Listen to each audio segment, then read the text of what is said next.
Not yet. OK. Bonsoir à tous. Bonjour, selon l'endroit où vous nous joignez cet après-midi. Il est après-midi chez moi ici, en tout cas à Accra. C'est un plaisir pour nous de vous avoir aujourd'hui dans ce webinaire. Mon nom, c'est Josué Roxayon. Je suis associé de recherche à l'École africaine de régulation. Et cet après-midi, nous allons partager ensemble avec nos valeureux participants et panélistes un webinaire français sur la thématique de, de l'approche réglementaire pour renforcer l'appropriation locale des projets d'énergie renouvelable pour une transition énergétique juste en Afrique. Je suis heureux de pouvoir partager ce panel avec des experts en la matière. Et avant de commencer, je vais donner la parole à mon directeur, le directeur de l'École africaine de régulation, Dr. Frédéric Niang, pour nous donner une petite introduction de l'école et de ce webinaire. Dr. Yang.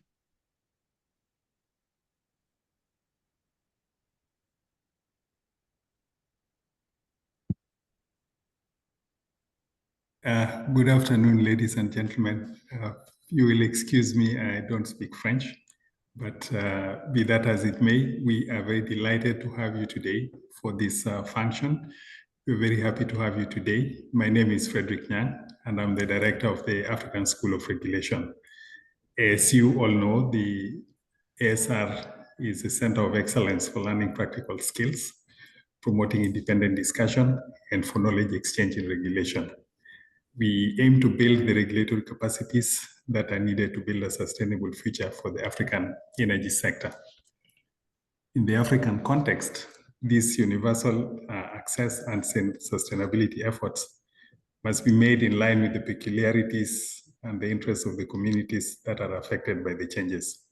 So we expect that this transition must then be just and fair. So this webinar is a way of assessing the current state and perspectives for communities, integration, and ownership of the energy transition efforts. I would like to express my sincerest thanks to the panelists for accepting to participate in this event today, taking time off from their very busy schedules. And I would also like to thank the participants for joining us today, because without you, this would not be a success. So I'd like to wish you all a pleasant and fruitful discussion this afternoon. And I hope that at the end of it all, we will all be having at least a modicum of knowledge on the topic that we're discussing today.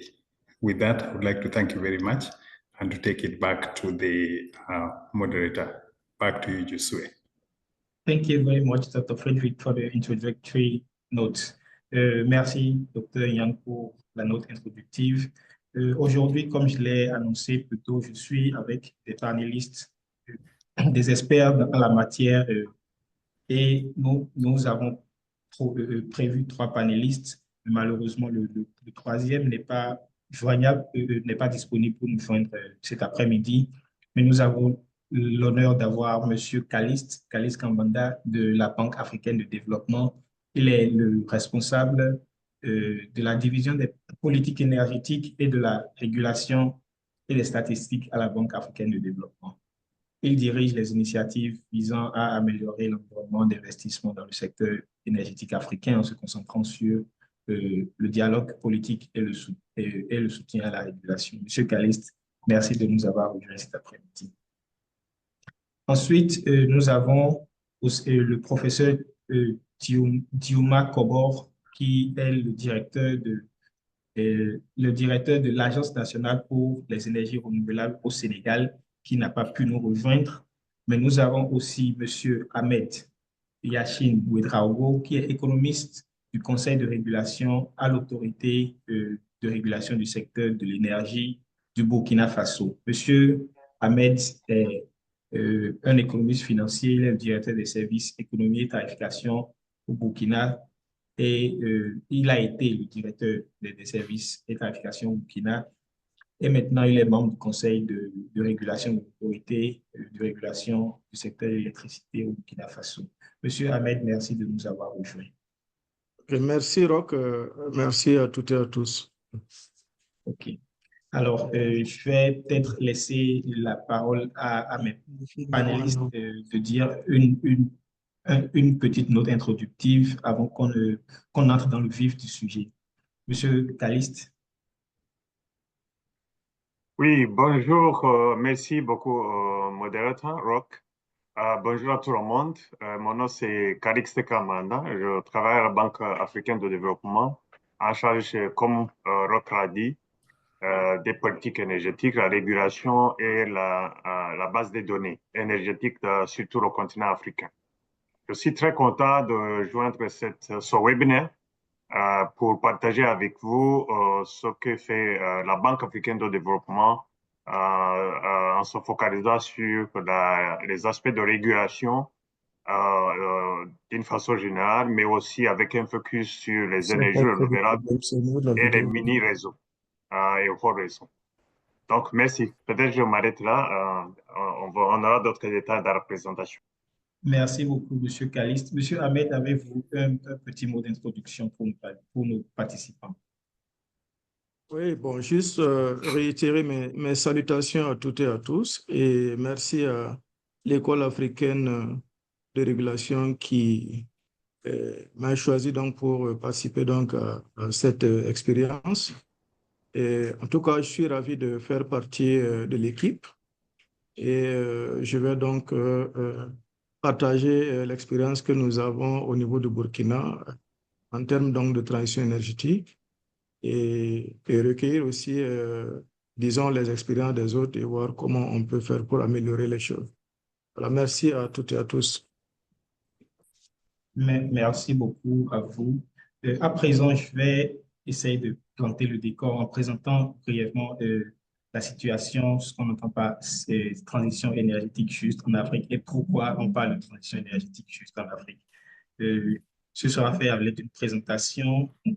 Vous pourriez bien me notifier si vous voyez mon écran.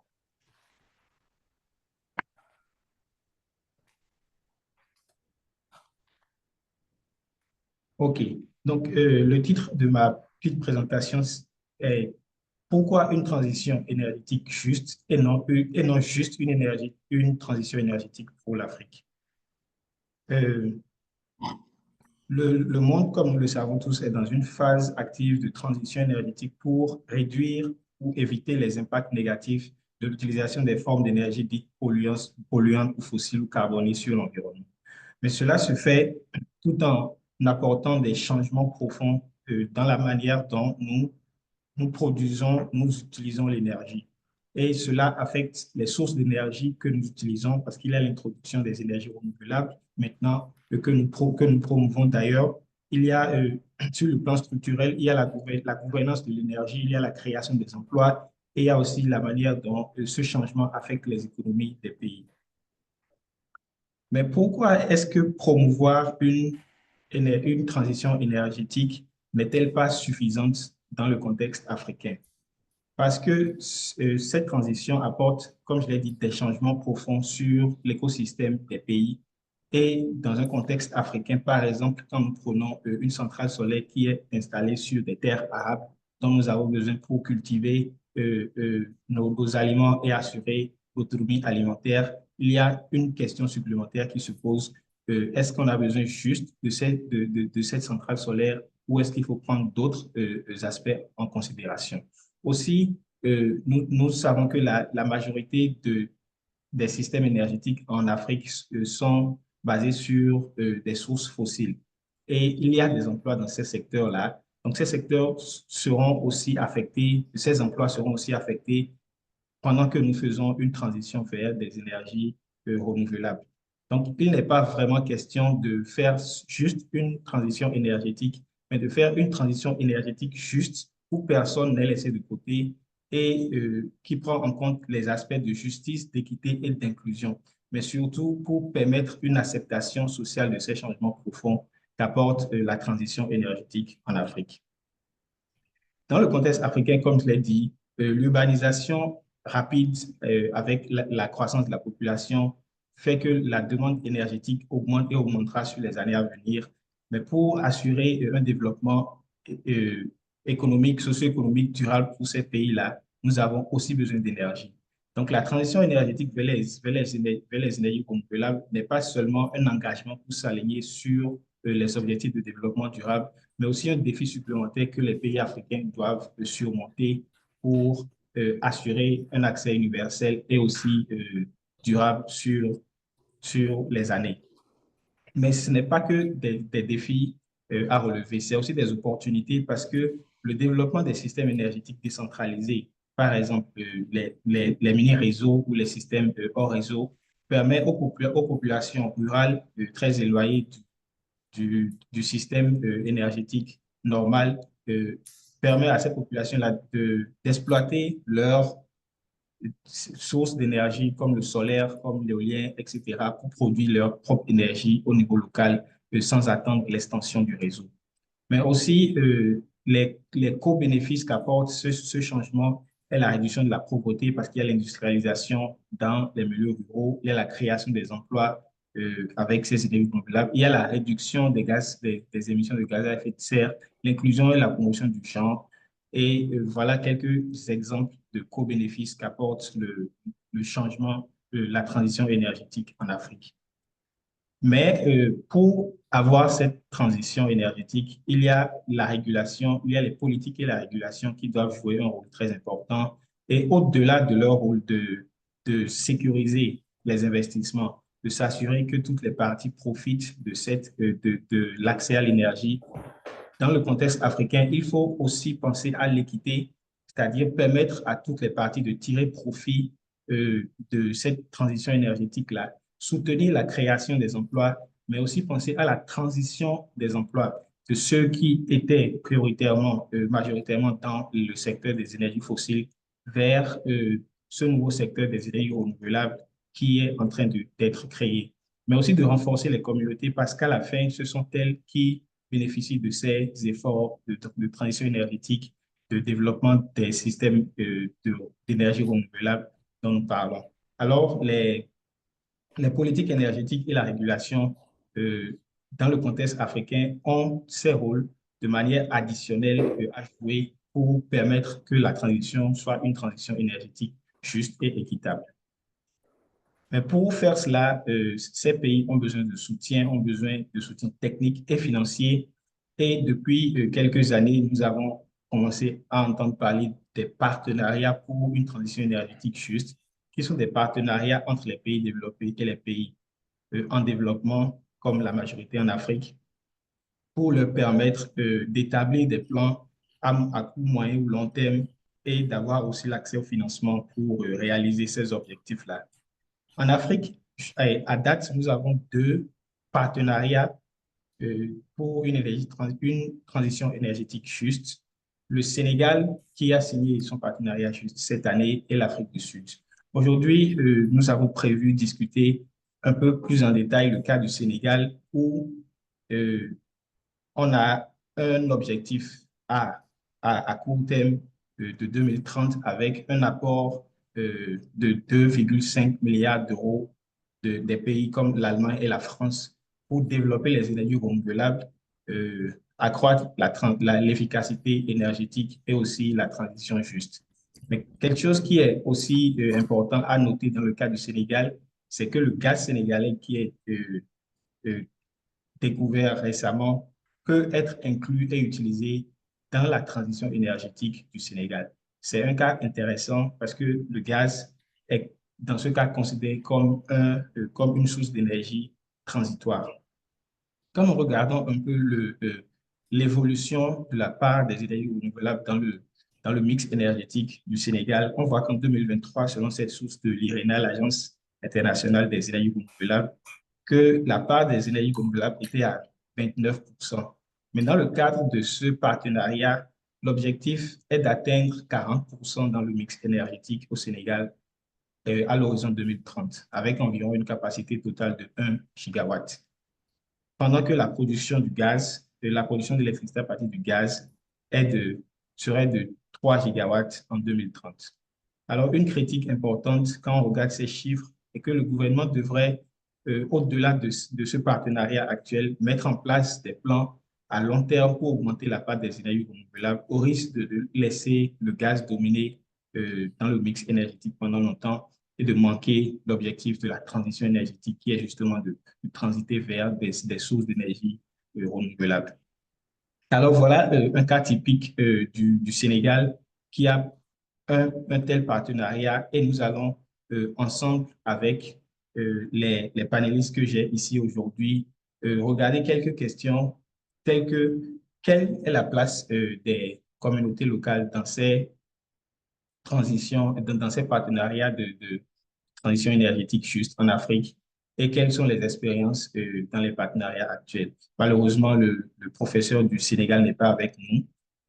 Ensuite, on verra mais quelles sont les approches alors réglementaires qui permettent d'assurer une inclusion effective des localités, comment renforcer ces localités-là pour mieux s'approprier du développement des projets d'énergie renouvelable et ensuite, quel rôle peut jouer le renforcement des capacités. C'est avec ces questions-là que je vais débuter le débat avec les deux panélistes que j'ai aujourd'hui et commencer avec la première question qui s'adresse à Monsieur Caliste. Monsieur Caliste, vous avez, non, pardon, à Monsieur Ahmed. Monsieur Ahmed du Burkina Faso, Oui. dans votre pays, au Burkina Faso, vous avez des similarités avec le cas du Sénégal que je viens de brièvement présenter. Il y a aussi eu des projets de transition vers les énergies renouvelables. Alors, quelles sont, selon vos expériences, la part que prennent les communautés locales dans ces projets de développement des énergies renouvelables? Merci, Roch. Merci de nous donner la parole. Plus spécifiquement, quand vous parlez de communautés locales, bon, je pense que quand on regarde le format en termes de décentralisation que nous avons, au niveau de la réglementation, il y a un transfert de tout ce qui est compétence au niveau donc des collectivités territoriales, et notamment en ce qui concerne les aspects de services publics de l'électricité. Alors, ce qui est fait, euh, euh, nous avons une particularité au Burkina, c'est qu'au niveau des communautés, surtout des communautés rurales, nous avons des coopératives dans le domaine de l'énergie. Et c'est comme cela que les communautés locales sont impliquées dans, disons même, la production de l'énergie à petite échelle et dans l'exploitation aussi. Donc, c'est ce que je peux noter comme particularité au niveau du Burkina. Mais si je veux donner un peu plus de détails en ce qui concerne la pratique au niveau de ces coopératives, nous avons des coopératives qui sont connectées au réseau national, réseau interconnecté de l'opérateur historique. Donc, ils achètent l'énergie en gros et ils revendent au niveau donc des populations. Et nous avons aussi les coopératives qui sont isolées, qui, dans la plupart du temps, pratiquent déjà ce qu'on appelle le mix énergétique, à savoir qu'ils ont des petits groupes. Et à côté aussi, il y a des coopératives qui ont des unités de production solaire qu'ils mixent donc en journée, ils ont le solaire et la nuit, à partir d'une certaine heure, ils mettent en marche donc les groupes. Donc, en termes de pratique, c'est ce que je peux citer comme apport des communautés vraiment à la base en matière donc, de production et de distribution de l'énergie au profit des populations en milieu rural. Si vraiment je veux m'en tenir à la question que vous avez posée. OK, merci beaucoup, Monsieur Ahmed. Vous auriez bien voulu nous présenter un peu les initiatives au niveau gouvernemental et aussi la part des énergies renouvelables dans le mix énergétique du Burkina Faso. Si vous avez une présentation, j'ai votre présentation, vous voulez que je la partage pour vous? OK, il y a pas de souci. Donc, effectivement, j'ai prévu une petite présentation pour illustrer un peu le cas du Burkina. Et éventuellement, l'idée derrière, c'est surtout de profiter de l'expérience sénégalaise en matière de partenariat pour la mise en place de la transition énergétique juste. Et donc, ce serait en tout cas déjà de présenter ce que nous faisons au Burkina. Et à partir de là, maintenant, peut-être que les discussions vont nous permettre de voir d'autres pratiques ailleurs, que je dirais des pratiques assez avancées. Alors, il n'y a pas de souci, vous pouvez présenter. Ou bien je vais peut-être voir à mon niveau si je peux partager. Je peux partager. Est-ce que vous pouvez voir mon écran? Oui, je vois votre écran. OK. Avec OK. le Donc, je vous partage. laisse, OK. Donc, je vous laisse assurer le partage. Je vais commenter au fur et à mesure. OK. Oui, vous Alors, pouvez y merci aller. bien, Roch. Oui. Donc, j'ai décidé au cours donc, de ce panel-là de présenter le cas du Burkina Faso en termes donc, de transition énergétique juste. Mais j'avoue que la réflexion n'a pas été forcément menée pour aller vers une transition énergétique juste. Mais dans la pratique, on se rend compte que de façon, j'allais dire, assez fortuite, on est allé en tout cas vers les énergies renouvelables parce que le pays regorge de beaucoup de ressources en matière donc d'énergie renouvelable. Notamment, c'est un pays qui est très ensoleillé. Et du coup, depuis quand même une bonne décennie, toutes les politiques qui ont été mises en place font la part belle aux énergies renouvelables. Donc, c'est ce que je vais tenter donc de vous présenter. Alors, le plan que j'ai proposé, revenez un peu en arrière, oui, c'est d'abord faire un état des lieux, donc en termes de vision politique, en termes d'intervenants dans le secteur, et également aussi relever les dispositifs réglementaires tendant donc à favoriser les initiatives en termes de transition énergétique juste. Et je vais également vous faire une situation donc des énergies renouvelables dans le parc de production à travers donc des statistiques de l'IRENA et quelques projets parce on en a énormément dans le circuit. Il y a beaucoup de projets qui sont donc déjà exécutés et il y a pas mal aussi qui sont en cours pour justement mettre en relief toujours les énergies renouvelables. Et enfin, je vais terminer par les défis et perspectives.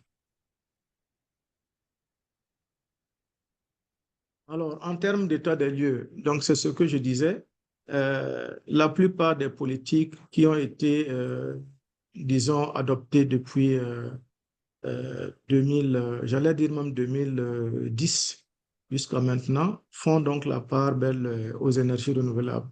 Donc, je citerai rapidement, entre autres, la politique sectorielle de l'énergie qui a été adoptée en 2013 et qui concerne la période 2014-2025, là, qui prévoit la mise en place, en tout cas, de projets d'énergie renouvelable qui devraient à terme permettre d'éviter l'émission d'environ 220 100 tonnes de CO2 par an. Et il faut dire que,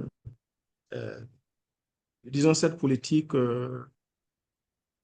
volontariste du gouvernement a été donc adoptée pour saisir un certain nombre d'opportunités offertes dans le cadre communautaire, à savoir la CEDEAO et l'Union économique et monétaire ouest-africaine.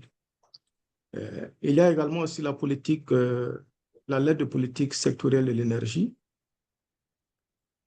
2016-2020, adoptée par le gouvernement et qui prévoit des réformes dans le secteur de l'énergie et de transition énergétique vers les énergies renouvelables et l'efficacité énergétique. Vous verrez par la suite que, bon, au-delà de citer donc ces politiques-là, vous allez vous rendre compte que cela s'est traduit dans la réalité par un certain nombre de textes qui ont été adoptés. Voilà. Donc, on peut poursuivre. Je vais passer rapidement sur les politiques. Voilà. Donc, il y a la politique d'action nationale des énergies renouvelables, PANER, adoptée en 2015 et qui opérationnalise donc le C for All. Donc, bon, C for All que la plupart des initiés du secteur connaissent bien. Alors, avec pour objectif donc l'accès universel aux services énergétiques modernes et doubler aussi l'amélioration donc de l'efficacité énergétique et également aussi doubler la part donc des énergies renouvelables dans le bouquet énergétique du pays. Il y a également le plan d'action national d'efficacité énergétique, PANE, adopté en 2015, et le plan national de développement économique et social, qui est, bon, disons, un document politique qui avait également aussi fait la part belle donc, aux énergies renouvelables et à l'électrification au niveau rural. J'espère que vous m'entendez bien. Hein? Oui, on vous reçoit très bien. OK. Donc, on peut poursuivre. OK. Il y a aussi justement d'autres documents de planification qui ont été élaborés, notamment le plan directeur national intégré 2020-2040, voilà, qui, au-delà donc des centrales solaires, prévoit aussi les mini-grids et les kits solaires individuels et collectifs au niveau donc toujours du milieu rural et du milieu périphérique, et disons de la périphérie des grandes villes, notamment Ouagadougou et puis Bobo-Dioulasso. Et en dernière position, je citerai la stratégie nationale d'économie verte 2019-2023 qui vise à assurer une transition effective de l'économie nationale vers une économie verte et inclusive. On peut avancer. Voilà. Donc, toutes ces différentes politiques qui ont été, disons, adoptées ont été, disons, traduites dans la pratique à travers un certain nombre de textes, là, notamment la loi 014, et qui définit un certain nombre d'acteurs à même de pouvoir permettre donc de réaliser ces objectifs fixés au niveau politique. Alors, rapidement, ce que je peux présenter comme acteur, au niveau du ministère de l'Énergie, bon, je ne vais pas rentrer vraiment dans la structuration même globale du ministère, mais je mets le focus sur la Direction générale de l'énergie, voilà, qui a en charge donc la question donc de tout ce qui est politique énergétique et avec pour corollaire donc la question aussi de l'efficacité énergétique. Donc, au sein même de cette Direction générale de l'énergie, il y a une direction qui s'occupe spécifiquement de l'efficacité énergétique et des énergies renouvelables. Il y a un autre acteur important qui est l'opérateur historique qui met en œuvre donc la politique du gouvernement en termes donc de production, de transport, de distribution. Et au niveau de la SONABEL, de plus en plus, on est en train de, disons en application toujours des politiques, on est en train donc de construire beaucoup de centrales solaires. Si mes souvenirs sont exacts, actuellement, on est pratiquement à une puissance installée énergie renouvelable de moins 150 mégawatts. 150 mégawatts sur une puissance installée globale de 450 à 500 mégawatts. Et si on regarde, disons, les 3 dernières années avec l'arrivée de 3 PIE, on avait accordé donc la licence à 6 PIE, mais jusqu'à présent, on a 3 PIE solaires qui sont opérationnels et qui sont venus donc accroître de façon significative le parc en termes donc d'énergie renouvelable. Donc, c'est une avancée significative qui est toujours en train de se poursuivre. L'autre acteur extrêmement important, c'est l'Agence burkinabé des énergies renouvelables, qui se focalise essentiellement sur le milieu rural. Et là aussi, des instructions sont données pour que toutes les opportunités qui se présentent en matière d'énergie renouvelable soient saisies. Et à moyen terme, ce qui est ciblé, c'est vraiment de faire appel à des privés. Mais bien entendu, il faut avouer qu'à ce niveau, il y a quand même une contrainte majeure. C'est que ces milieux-là ne sont pas aussi attractifs que cela. Donc, il faut qu'on continue encore à travailler au niveau de la réglementation, en tout cas à mettre en place un dispositif qui va, disons, sécuriser les investissements de ces acteurs-là et leur permettre de venir accompagner le gouvernement au niveau de l'exploitation rurale. Et enfin, un acteur majeur qui intervient donc dans le cadre de la transition énergétique juste, c'est l'Agence nationale des énergies renouvelables et de l'efficacité énergétique. Et à côté de cela, nous avons l'arbitre du secteur, le régulateur, qui est là pour s'assurer que le consommateur final a d'abord accès à l'énergie et que cette énergie est de qualité et à moindre coût. OK. Donc, compte tenu du temps imparti à la présentation, je vais aller un peu plus vite. Okay. Alors qu'on peut avancer. Alors, donc, en termes donc, de dispositifs réglementaires, ce que j'ai pu relever comme élément au niveau du dispositif qui peut contribuer à favoriser les initiatives en termes de transition énergétique juste.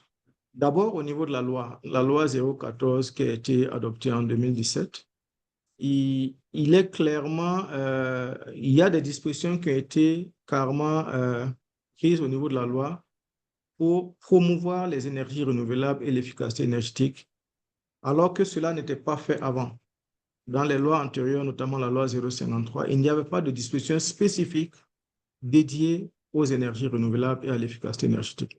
Donc, pour marquer en tout cas le coup, en 2017, la loi 014 a traité de ces questions-là pour traduire en tout cas l'engagement que le gouvernement a à aller vers donc, les énergies renouvelables et l'efficacité énergétique. Et cette loi aussi a consacré la création de l'Agence nationale des énergies renouvelables et de l'efficacité énergétique.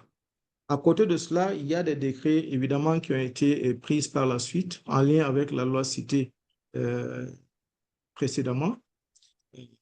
C'est le décret qui porte donc attribution statut de l'ANERE, que je viens de citer. Mais aussi, il y a un décret qui fixe les normes énergétiques qui s'appliquent aux appareils et aux équipements ainsi que leurs modalités de mise en œuvre. Donc, essentiellement pour aider l'ANERE à bien prendre en charge ces missions. À côté de cela aussi, pour encourager, disons, les investissements au niveau des énergies renouvelables, l'État a fait des efforts en termes donc fiscal pour exonérer donc la TVA sur les importations et la vente de matériel solaire. Et cela même est valable depuis 2013, donc ça a été reconduit à plusieurs reprises. Et le dernier arrêté en date, c'est l'arrêté donc du 16 mars 2020. Alors qu'on peut avancer? Oui. Alors, je voulais aussi faire une petite situation de la part des énergies renouvelables dans le parc de production. Et vous voyez déjà que à ce niveau, comparativement à plusieurs pays de la sous-région, je pense que le Burkina n'est pas tellement en retard. Déjà, vous allez vous rendre compte qu'on est pratiquement à 35% de la puissance installée qui est composée essentiellement donc du solaire. Et au niveau de... Bon, ça, c'est vraiment les statistiques que nous avons au niveau de l'opérateur historique. Et au niveau du milieu rural, l'accent ces dernières années, c'est vraiment sur tout ce qui est mini-réseau et système solaire domestique. Donc, il y a pas mal de projets qui sont en cours actuellement avec les différents partenaires dans la BAT à travers le projet Yellen qui nous permet donc de vulgariser les kits solaires en milieu rural. Donc, du coup, ça me permet de faire une transition sur la partie projets qui sont en cours. Alors, donc, je voulais présenter les quelques expériences que nous avons en termes donc, de projet INR au Burkina Faso. Alors, comme je le disais tantôt, d'abord au niveau de la Sonabel a depuis 2013, je pense, le projet solaire de Zaktouli avec 42 MW que je n'ai pas cité ici. Mais à côté de cela, ces dernières années, la Sonabel est en train de contracter avec des producteurs indépendants d'énergie. Donc, il y a 4 centrales solaires d'une puissance totale de 156 MW crête qui sont déjà opérationnelles et 7 centrales solaires d'une puissance de 241 MW crête en 2026 et 584 MW crête en 2030 qui sont prévues. Mais là, c'est vraiment un paquet d'informations que j'ai réuni parce que au niveau des 584, on a le parc solaire régional de 300 MW qui a été donc retenu dans le cadre du WAP. Je ne sais pas si beaucoup d'entre vous le savent, le West African Power Pool. Donc, les 584 MW crête, je pense, prennent en compte ce parc solaire régional. Et le projet Yellen, que je viens de citer précédemment, avec l'appui de la BAT, qui est de 22 MW crête. Toujours Yellen, pour son volet central solaire photovoltaïque et renforcement du système électrique national, avec 51 MW crête. Et au niveau urbain, nous avons des projets d'installation des systèmes solaires photovoltaïques sur les bâtiments socio-communautaires, notamment les hôpitaux, les écoles, les ministères. Il y a tout un accompagnement qui est prévu pour faciliter donc l'installation de systèmes solaires sur les bâtiments socio-communautaires. On peut avancer? Oui, vous avez un litre. Okay. J'espère que je suis dans le temps, hein, parce que parfois quand on parle, on ne se rend pas compte. Oui, Alors, je pense donc, qu'on peut essayer. alors, je vais aller un peu vite. Là, c'est vraiment une liste des projets d'énergie renouvelable et d'efficacité énergétique qui sont en cours au niveau du Burkina. Donc, vous avez le programme régional de développement des énergies renouvelables, le volet 2 qui prévoit à peu près 420 kW crête. Et le projet national du Burkina Faso dans le cadre de mini-réseau pour l'Afrique. Il s'agit ici d'augmenter l'accès à l'électricité dans les communautés hors réseau en promouvant l'utilisation des mini-réseaux solaires photovoltaïques avec stockage. Voilà. Il y a également le projet central solaire de Donsin.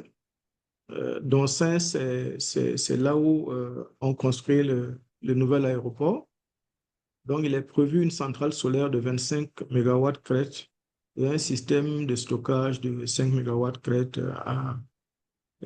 pour 20 MWh en termes d'énergie. En termes de défis, ce que j'ai pu relever,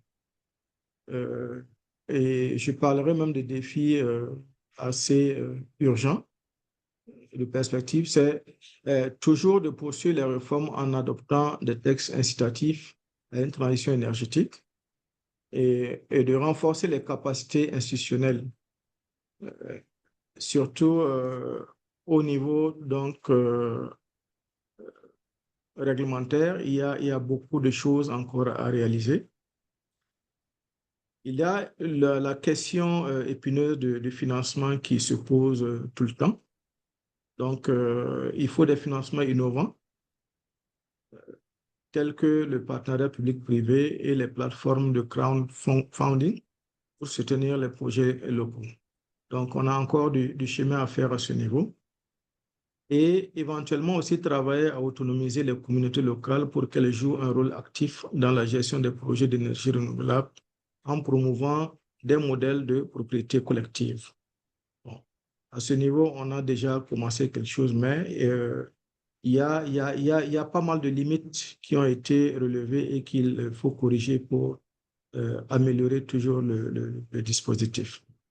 Alors, donc, voici grosso modo ce que j'avais à vous présenter sommairement sur ce qui est fait au niveau du Burkina Faso. Je vous remercie. OK, merci beaucoup, Monsieur Ahmed, pour cette présentation qui établit vraiment une meilleure compréhension de toutes les politiques, toutes les initiatives qui sont en cours au niveau du Burkina Faso pour la promotion des énergies renouvelables. Nous voyons qu'il y a pas mal de politiques, de tests et aussi des projets concrets qui sont en cours ou en phase de planification pour améliorer l'accès à l'énergie à travers les énergies renouvelables. Vous avez souligné des mots très importants dans votre présentation, l'implication des communautés locales. Vous en avez parlé à la fin.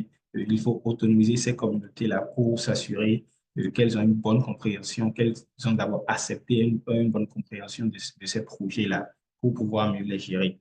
Mais aussi, au niveau macro, il y a un besoin accru de renforcement des capacités institutionnelles au niveau des pays comme le Burkina Faso pour relever certains des défis qui persistent encore sur le chemin de la transition énergétique et dans ce cas de la transition énergétique juste. Et c'est pour ça que les institutions comme la BAD ou M. Caliste appuient les pays avec de l'assistance technique, avec de l'assistance financière pour euh, en arriver à leurs différents objectifs en termes de promotion des énergies renouvelables. Alors, je profite pour demander à notre audience si vous avez des questions, si vous avez des commentaires, n'hésitez surtout pas à les mettre dans la session chat du Zoom et nous aurons la possibilité de les transférer à nos panélistes pour le débat parce que c'est un débat, c'est pour améliorer la compréhension du sujet. Alors, utiliser la fonction.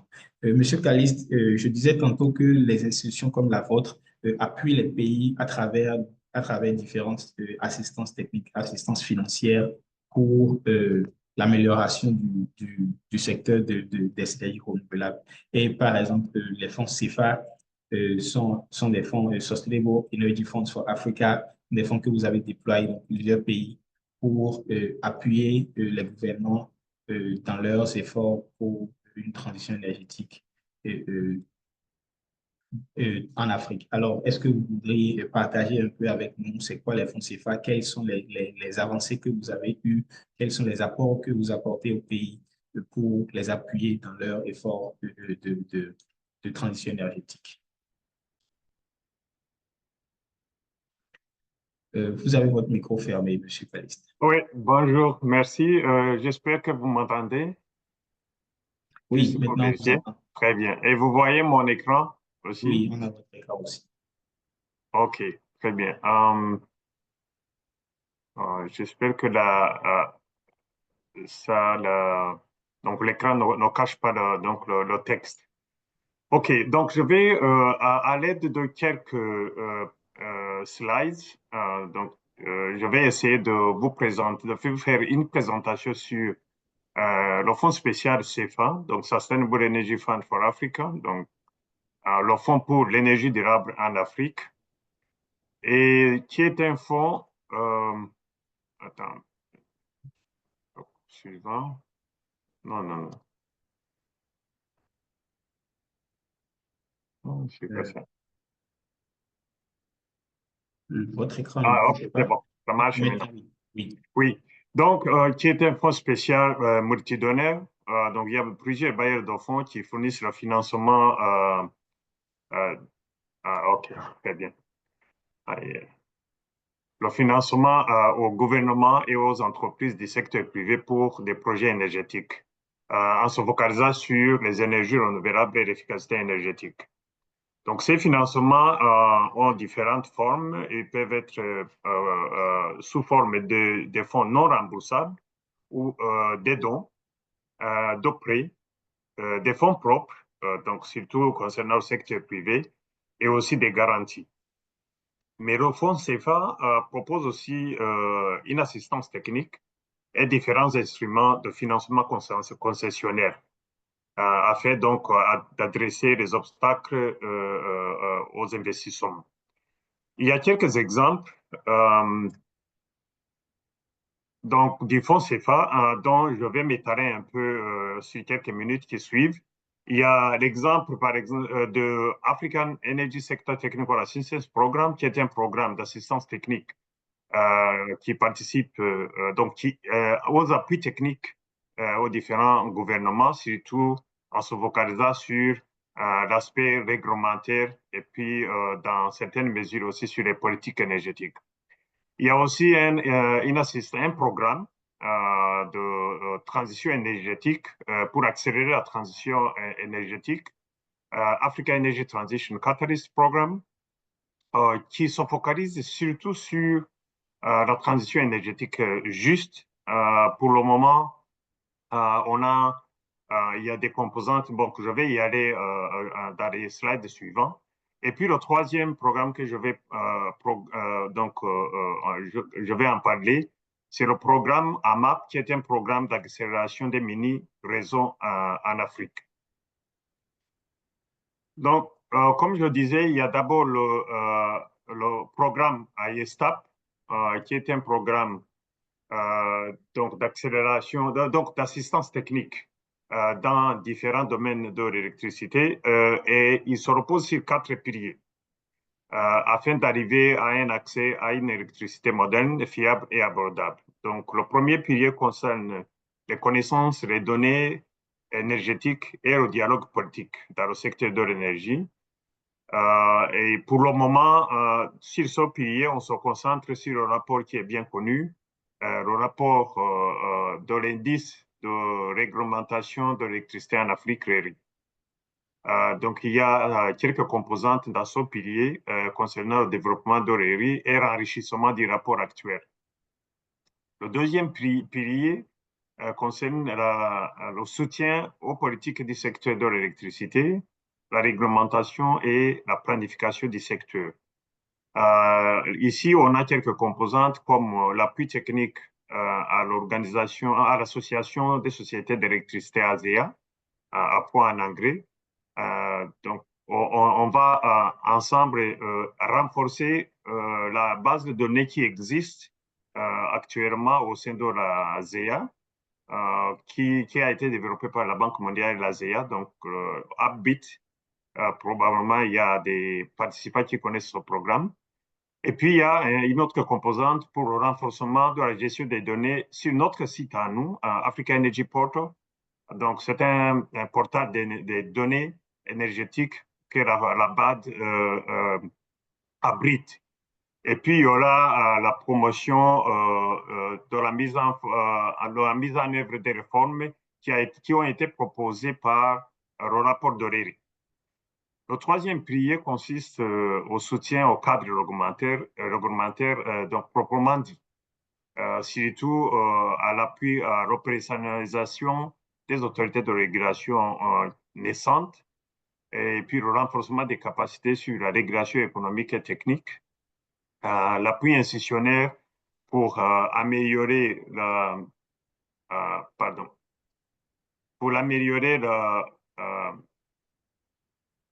donc l'appui technique pour améliorer la régulation économique et l'audit des performances des sociétés d'électricité. Et puis le quatrième pilier, c'est sur l'intégration régionale et le marché de l'électricité en Afrique. Là, on va surtout s'atteler à renforcer les capacités et atténuer les risques hydrologiques Comme on le connaît, la plupart des pays en Afrique font face à des défis majeurs sur l'hydrologie, donc avec les problèmes d'accès d'eau pour le développement des centrales hydroélectriques, mais aussi la mise à jour des plans de ressources intégrées, ce qui inclut les énergies renouvelables comme source d'énergie. Et puis, il y a aussi une composante sur le déploiement des compteurs intelligents et la distribution financière d'une compagnie d'électricité. Donc, ça, c'est concernant le programme IESTAP, donc d'assistance technique. Et le deuxième programme, tel que j'ai énoncé, c'est le programme de transition et d'appui technique à la transition énergétique juste, qui a quatre composantes. Donc, il y a, la première composante, c'est l'initiative méga-solaire. Cette initiative concerne deux pays en Afrique australe, le Botswana et la Namibie. Il s'agit d'aider les deux pays à avoir un programme donc de développement des énergies solaires au niveau des deux pays, y compris aussi l'option des mini-réseaux. Donc, l'étude de faisabilité va faire une évaluation des besoins ainsi que sur l'offre et la demande. Et puis, il y a aussi une composante une sous-composante sur cette composante 1, sur la mise à jour de l'étude de faisabilité de l'interconnexion entre les quatre pays, le Zimbabwe, la Zambie, le Botswana et la Namibie. La composante 2, donc pourquoi cette composante sous forme de transition énergétique? C'est parce qu'elle va contribuer à renforcer la production de l'énergie à base d'énergie propre, donc les énergies renouvelables. La deuxième composante consiste à l'appui à la mise en œuvre du programme de transition énergétique en Afrique au niveau continental, et l'appui technique est donné, l'assistance technique est donnée à l'Afrique, donc à African Economic Commission. Donc, c'est la Commission économique de l'Afrique, la Commission énergétique de l'Afrique, qui est un organe de l'Union africaine basé à Alger. Donc, cette composante a deux sous-composantes. Donc, l'élaboration d'une stratégie continentale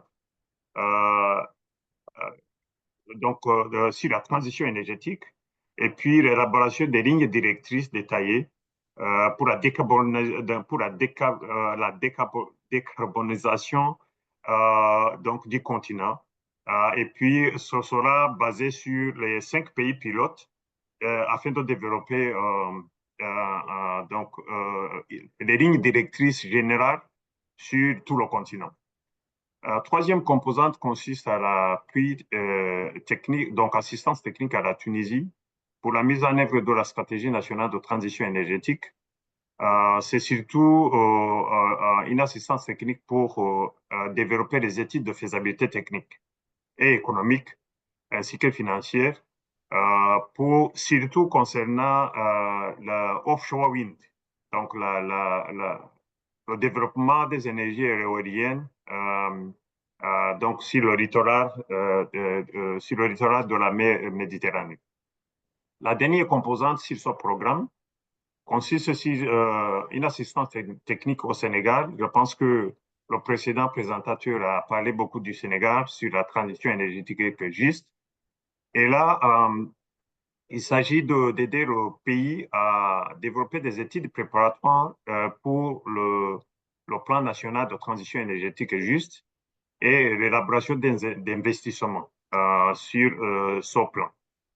Et puis, il y aura aussi des études de faisabilité sur l'intégration de nouvelles énergies renouvelables afin de renforcer la diversité de l'énergie, du mix énergétique du pays et aussi le renforcement des capacités. Donc, le dernier programme que je propose, donc, je vais vous montrer surtout sur le fonds CFA.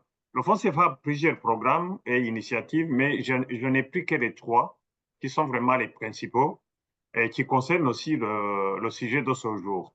Donc, c'est le programme d'accélération des mini-réseaux en Afrique, qui est un programme, donc la phase initiale de 4,5 millions de dollars, qui concerne d'abord donner une assistance technique en matière de renforcement des techniques de politique énergétique, de politique et réglementation de l'énergie, ainsi que l'assistance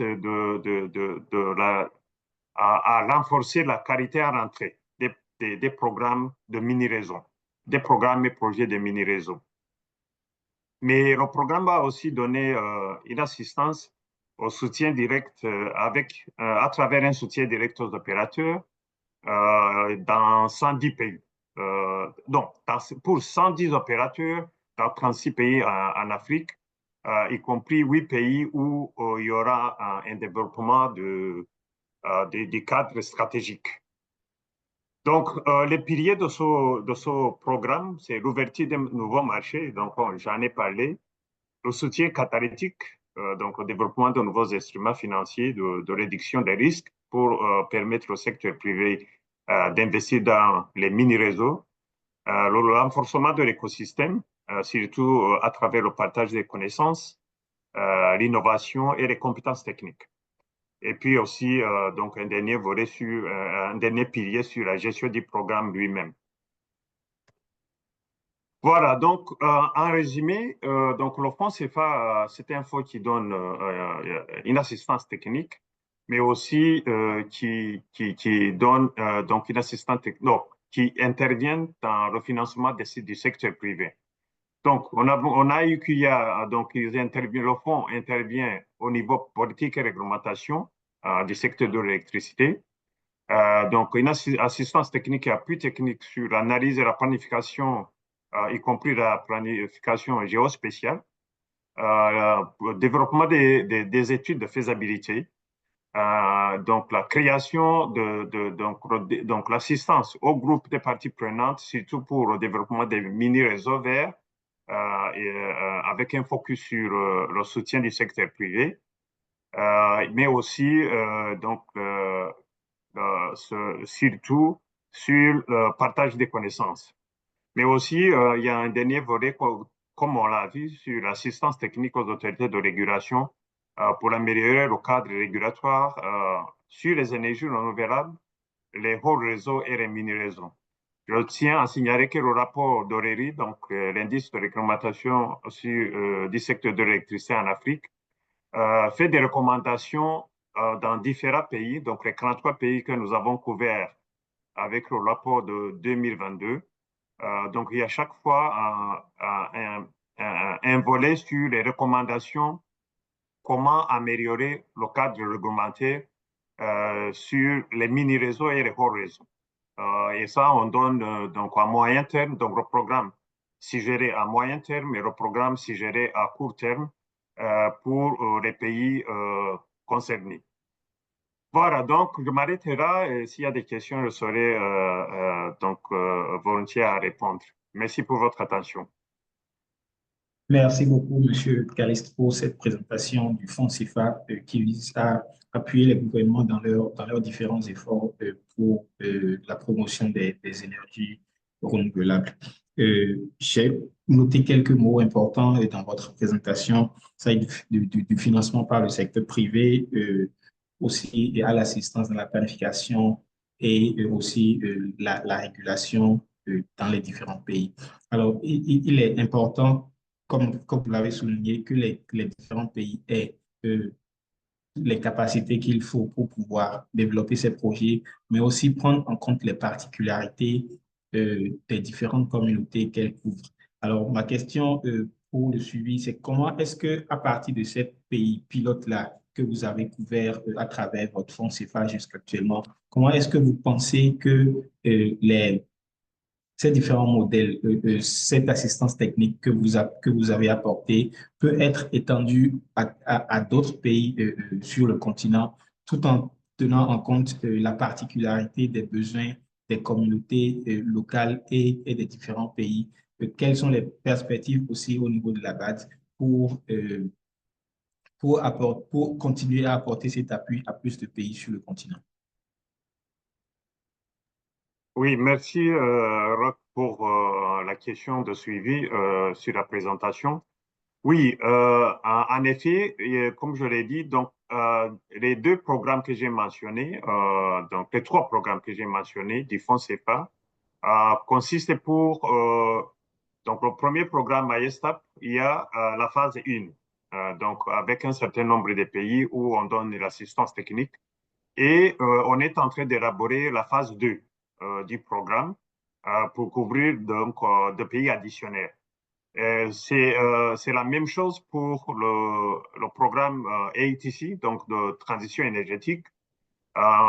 Donc, on a reçu l'approbation de notre conseil d'administration pour les deux phases. Donc, il y a eu une approbation pour la première phase d'une valeur de 8 millions de dollars et la deuxième phase de 2,5 millions de dollars. Donc, on a en tout pour les deux phases 10 millions de dollars, mais on est en train de développer une autre demande pour la troisième phase également.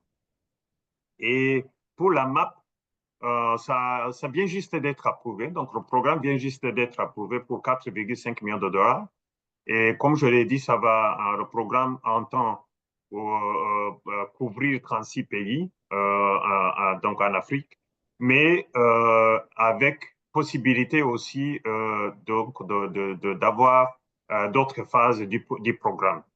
Donc, on est conscient que les besoins sont énormes, mais on ne se limite pas seulement sur les fonds CFA ou bien les fonds propres des autres instruments de la Banque africaine de développement, mais on est en train de parler avec d'autres bailleurs de fonds, surtout avec l'Union européenne, pour voir dans quelle mesure ils peuvent intervenir dans le même cadre de ces trois programmes et apporter de ressources financières additionnelles.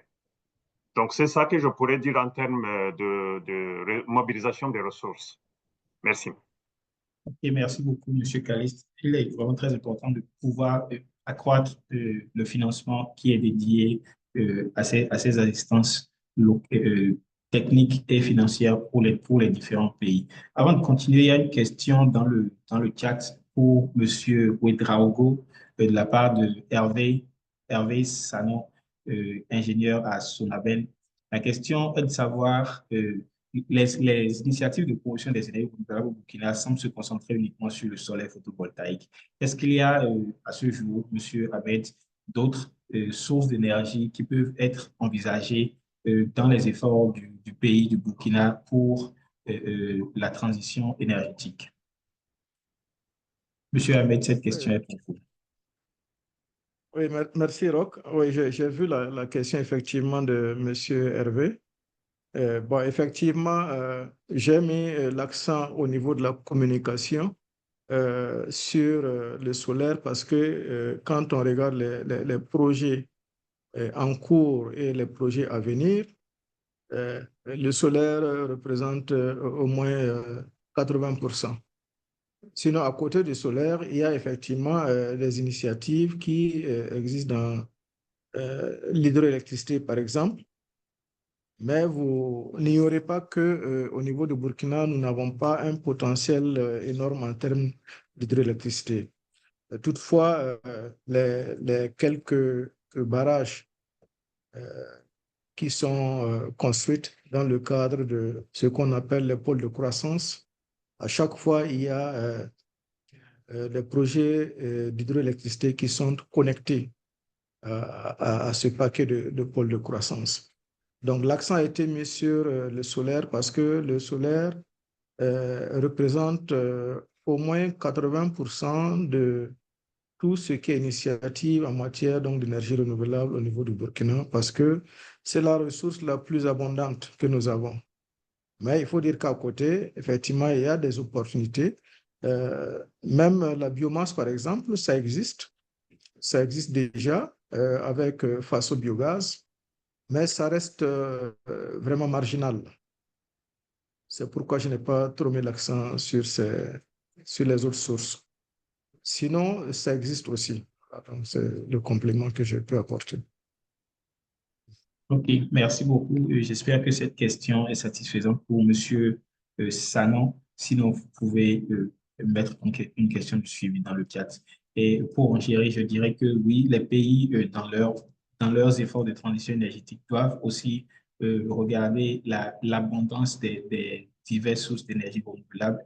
Et en Afrique, nous avons le solaire qui est plus répandu à cause de la disponibilité de la ressource, mais aussi des coûts qui diminuent depuis quelques décennies. Les coûts du système de la technologie solaire diminuent depuis des années et rend alors cette technologie plus intéressante. Mais il n'est pas question de marginaliser les autres sources telles que l'hydroélectricité, par exemple, dans le cas du Sénégal, ou même l'éolienne dans le cas de la Tunisie, comme M. Kalis l'a présenté dans sa présentation.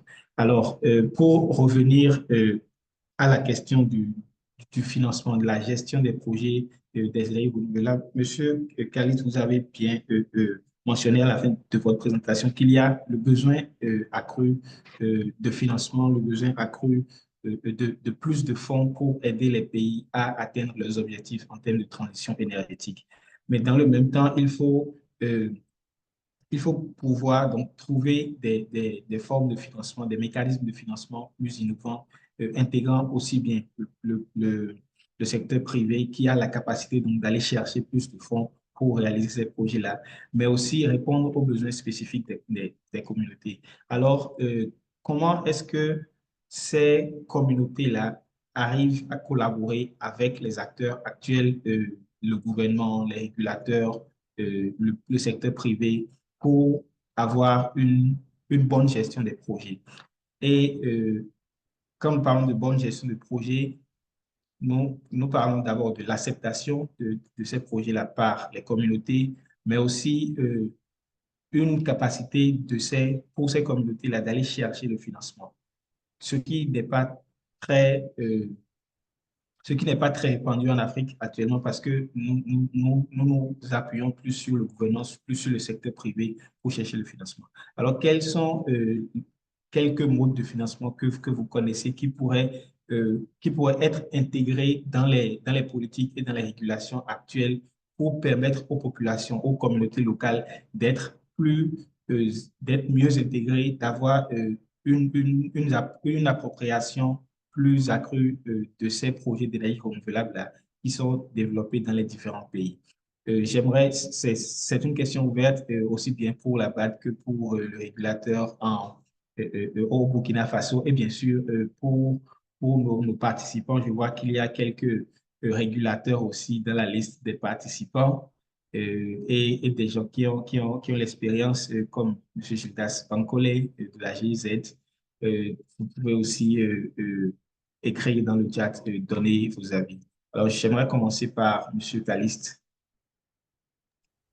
Oui, merci Roch pour la question. C'est une question très importante, en effet. Mais concernant la Banque africaine de développement, généralement, on intervient, donc on donne le soutien directement au pays, mais c'est très rare qu'on intervient, on donne donc les dons ou bien les prêts concessionnaires aux communautés locales. Donc c'est très difficile, mais à travers les financements que la banque donne au pays, il y a moyen de considérer, de discuter avec le pays pour avoir des sous-composantes qui seraient dirigées aux communautés locales. Cependant, dans nos discussions avec les différentes entités gouvernementales comme les autorités de régulation, on les encourage à avoir des discussions avec les communautés locales, surtout en ce qui concerne la transparence sur les aspects de régulation, mais aussi à intervenir, à faire donc pour le partage des connaissances et awareness. Donc, le partage des connaissances avec les communautés locales afin qu'ils comprennent donc les aspects de régulation. Mais Pour me résumer sur cet aspect, donc, il n'y a pas de financement direct aux communautés locales avec la Banque africaine de développement, mais il y a moyen toujours, si donc, les besoins se sont fait sentir ou bien s'il y a des demandes, qu'on demande au gouvernement ou bien aux entités gouvernementales avec qui on finance certains projets, d'intégrer donc le soutien aux communautés locales. Maintenant, concernant le mode de financement, il y a le fonds CFA dont j'ai parlé, mais il y a aussi les aspects de financement, climate financing, donc le financement à travers les différents instruments de changement climatique. Donc ça aussi, ils interviennent beaucoup au niveau des communautés locales. Voilà ce que je vais partager sur la question. Merci. Merci beaucoup, Monsieur Caliste. Oui, donc, il est important de noter que la BAD, par exemple, n'intervient pas directement, mais s'assure que les pays, au niveau gouvernemental, ont l'appui qu'il faut pour réaliser leurs objectifs. Alors, Monsieur Ahmed, comment est-ce que au Burkina Faso, par exemple, vous vous assurez que la régulation ou les modes de financement existants prennent en compte réellement les besoins des, des communautés et si actuellement inexistantes, quels sont ces autres modes de financement que vous pensez qui peuvent être plus intéressants pour les communautés locales dans le développement des projets d'énergie renouvelable?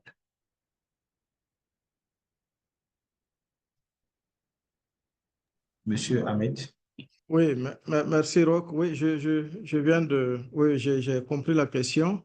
Bon, il est vrai que au niveau des régulateurs, euh, ce qui nous intéresse le plus souvent, c'est comment le produit, disons, l'énergie est donné au consommateur en termes de quantité, comme je l'ai dit, en termes de qualité et surtout en termes de coût. Donc, le travail majeur du régulateur, le régulateur avant tout, c'est un arbitre.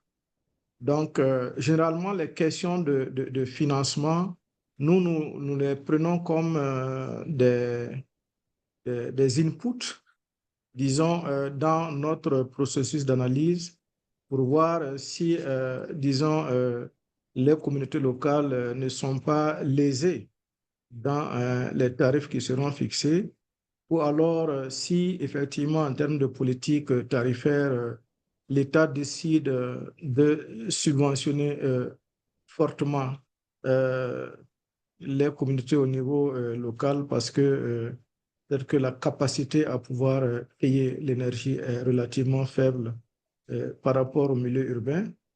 Dans ces contextes, nous essayons de voir qu'est-ce que cela peut avoir comme impact voilà, au niveau de l'opérateur et dire à l'État que si, par exemple, si l'État insiste pour maintenir un certain niveau de tarif, alors voici ce qu'il faut faire pour aider l'opérateur à supporter. Voilà. Je pense que c'est sur ces genres de questions que généralement le régulateur intervient. Et l'autre aspect que nous faisons et qui ne sont pas forcément liés à ce que j'appelle l'orthodoxie même de la régulation, mais nous le faisons au Burkina, c'est souvent un travail donc de sensibilisation auprès des communautés locales, parfois même de formation. Parce que quand je vous parle de coopératives d'électricité, souvent ils n'ont pas la capacité technique de pouvoir gérer, exploiter correctement une centrale, même si c'est une mini-centrale. Alors, à ce niveau, parfois le régulateur, dans son travail de sensibilisation, essaie aussi d'apporter quelques aspects de renforcement de capacité avec, disons, nos techniciens. Mais pour revenir à votre question en matière de financement, bon, ça, c'est assez personnel, hein.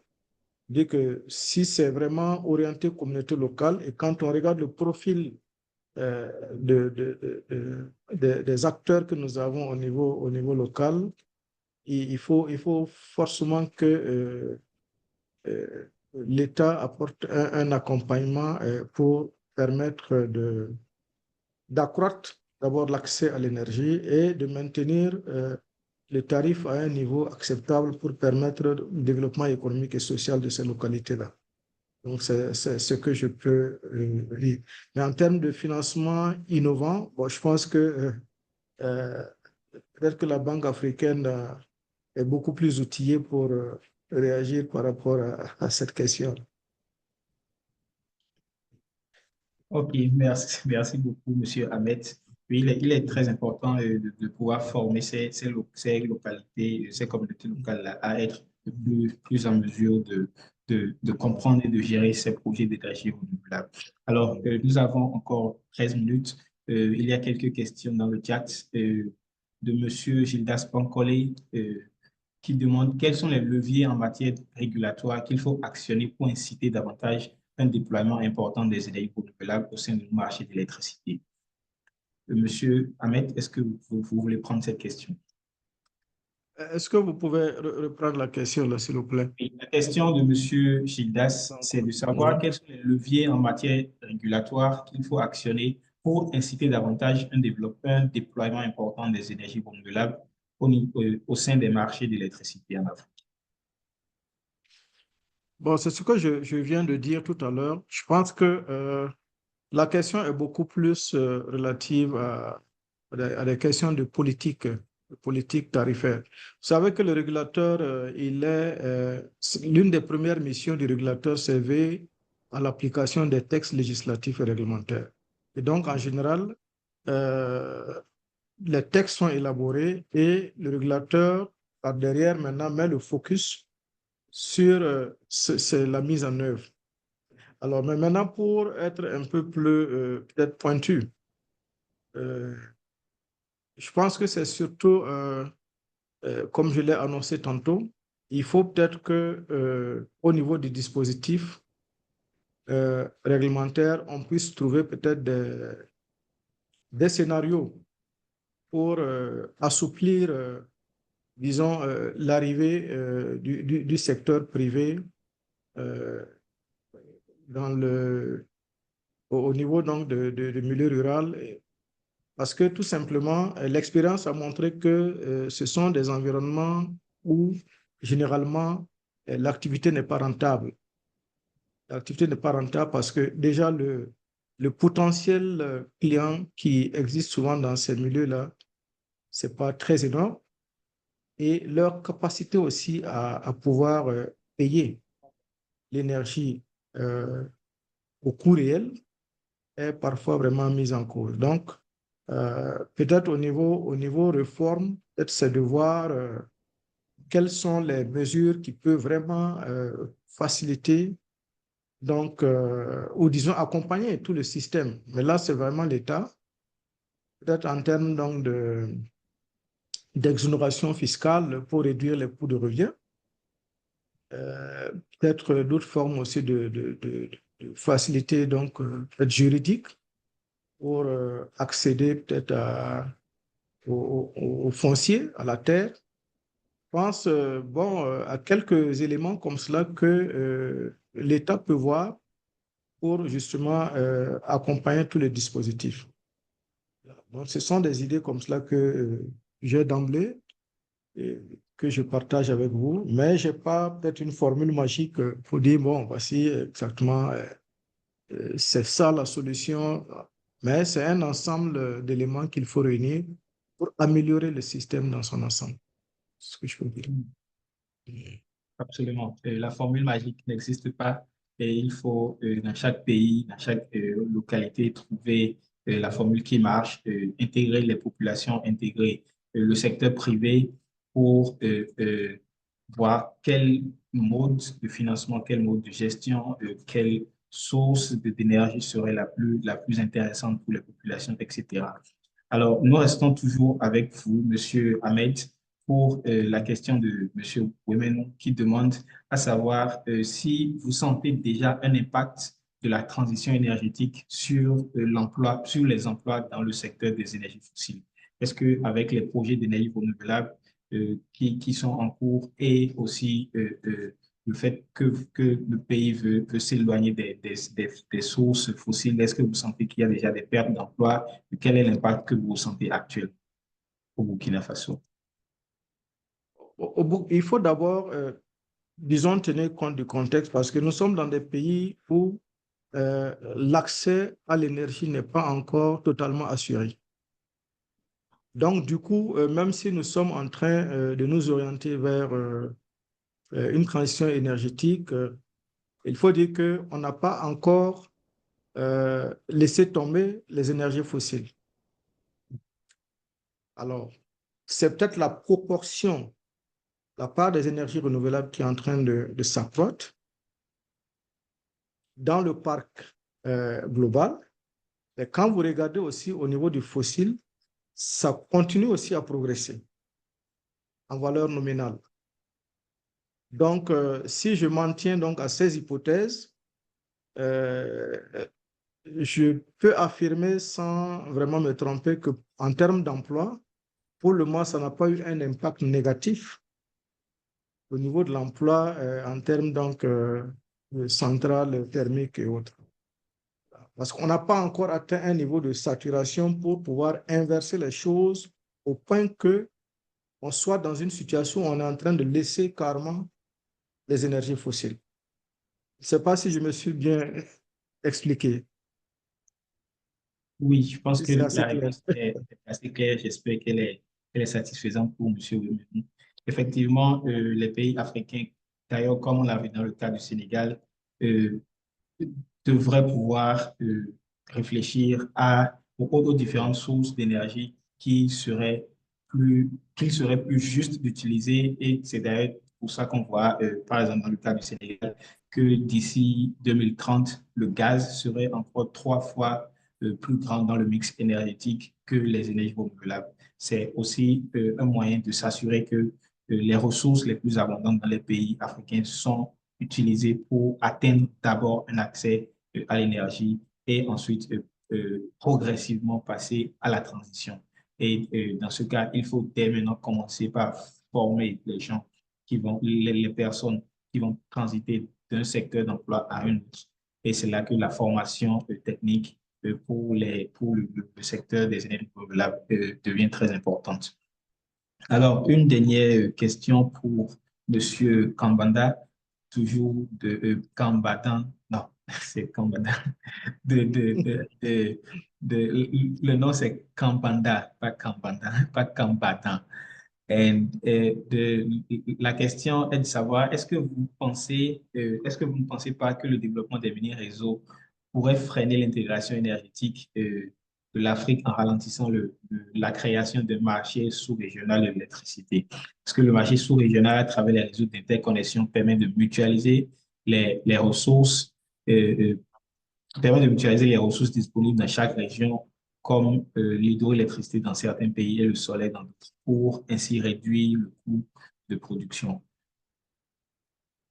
Oui, en fait, c'est une question très intéressante et importante aussi de M. Sanon.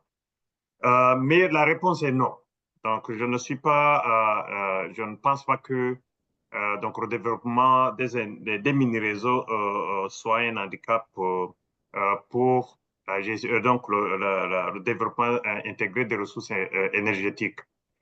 Pour deux raisons. La première, c'est que le développement des mini-réseaux se passe là où le réseau n'est pas, ou bien là où le réseau n'est pas attendu à moyen terme, du moins. Donc, c'est une additionnalité plutôt qu'une compétition avec le réseau existant. Donc, ça, c'est une.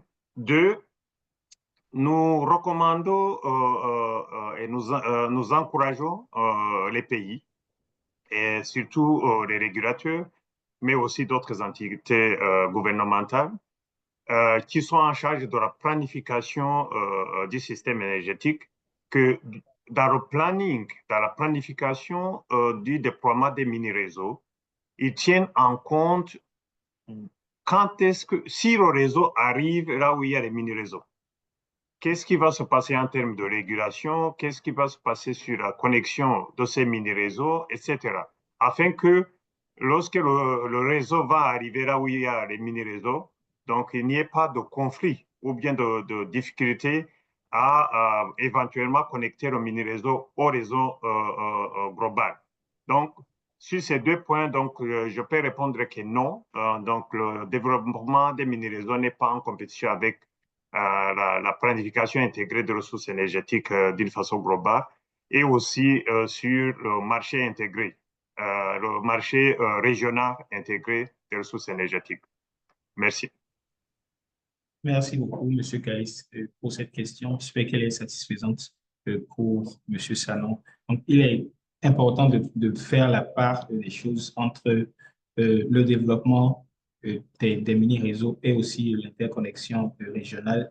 Et c'est pour cela que les politiques, aussi bien nationales que régionales, doivent prendre en compte ces divers développements-là. Alors, quoique nous sommes à la fin de notre webinaire de ce jour, j'aimerais, oui, Monsieur Caliste, vous avez Oui, juste deux mots sur la question posée sur les leviers en matière régulatoire pour donc inciter davantage le déploiement des énergies renouvelables. Je dirais deux points. Donc, un, c'est que on encourage les autorités de régulation à avoir un document de régulation disponible pour les investisseurs où il y a pratiquement tout ce qu'il a énuméré. Donc, surtout, qu'est-ce qu'on demande aux investisseurs? Quel est le tarif attendu dans les différentes formes de ressources énergétiques? Mais aussi, quelles sont les étapes à suivre par l'investisseur pour arriver à l'investissement proprement dit. Et concernant les étapes, il vaut mieux que les pays pensent à avoir un guichet unique pour les investisseurs pour permettre à réduire le temps nécessaire pour les formalités administratives d'investissement. Merci. Merci beaucoup, Monsieur Caliste, pour le complément. Alors, nous sommes presque à la fin de notre webinaire. J'aimerais remercier sincèrement nos panélistes pour la qualité des échanges et aussi nos participants qui ont vraiment engagé la discussion avec nos panélistes. Je salue au passage Monsieur Max Trouyen qui fait partie de l'autorité de régulation au Bénin. J'espère que nous aurons dans l'une de nos sessions à venir. Alors, pour résumer, je dirais qu'il est vraiment important pour les pays africains de penser à l'intégration des communautés locales dans le développement des projets d'énergie renouvelable. Et cela se passe à plusieurs étapes, comme nous venons de le voir. Par exemple, la BAT qui offre un appui technique, un appui financier au pays et les politiques et régulations au niveau national doivent pouvoir prendre en compte les besoins des communautés, doivent pouvoir renforcer les capacités des communautés à collaborer avec le secteur privé pour sécuriser du financement et aussi bien gérer ces projets d'énergie renouvelable là, pour s'assurer que la transition énergétique en Afrique ne laisse pas d'autres problèmes, d'autres dégâts dans ces communautés qui seront vraiment touchées par cette transition. Alors, nous sommes à la fin. J'aimerais vous remercier encore sincèrement pour avoir pris votre temps pour participer à ce webinaire aujourd'hui. Je vous invite à visiter notre site web African School of Regulation où vous verrez le recording, l'enregistrement de ce webinaire et aussi l'enregistrement d'autres webinaires qui sont passés. Donc, vous aurez aussi la possibilité de voir les webinaires qui viennent dans les mois prochains, mais aussi nos séries de formations sur les questions régulatoires pour le secteur de l'énergie en Afrique. Sur ce, je dis encore merci et à très bientôt. Merci, au revoir. Merci, au revoir, bientôt.